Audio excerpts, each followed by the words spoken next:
1. Cu ce vrei să începem? Cu adevărul. Bine. Este adevărat că ești populară? Păi, în clasele astea 5-a nu prea ești popular, dar eu sunt cât de cât, adică așa, 40%. Este adevărat că majoritatea prietenilor tăi sunt de vârsta ta? Da. Este adevărat că îți place mult culoarea albastră? Da. Este adevărat că îți plac trandafirii mai mult decât lalelele? Da. Este adevărat că ai prieteni? Da. Este adevărat că stai la un bloc de 10 etaje? Da.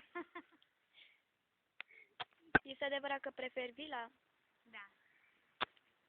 Este adevărat că îți place sportul volei? Da. Este adevărat că fratele tău are 5 ani? Nu.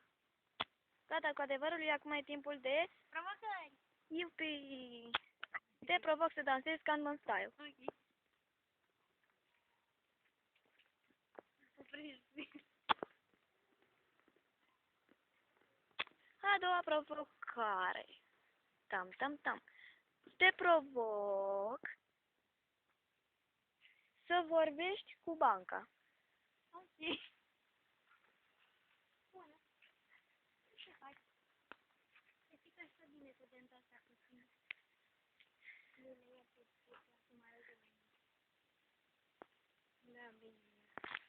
Te provoc să faci ca nebuna pe aici.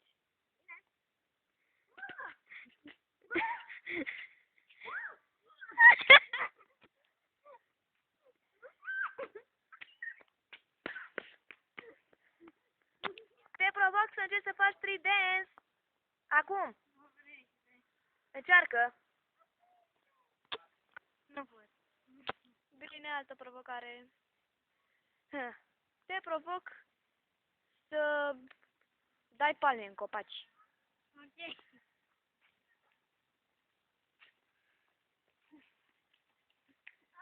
Na, na, na, na, na, na. Te provoc să te duci să înjuri coșul de gunoi.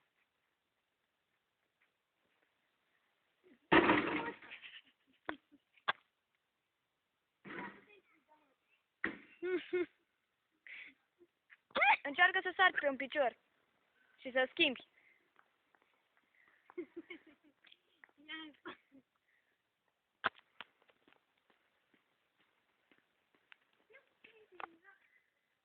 Te provoc să faci pe fotomodelul. Du-te în spate și fă pe fotomodelul.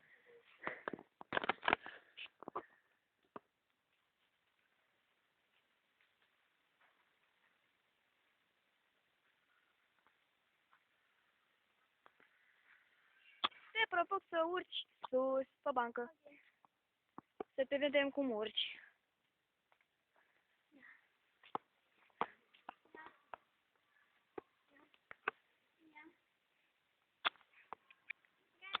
Felicitări, ai reușit această provocare. Acum dă din palme cât de tare poți.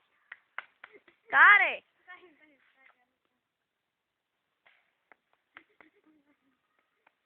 Acesta a fost provocare și adevăr. Unul, ne mai vedem de curând. Pa!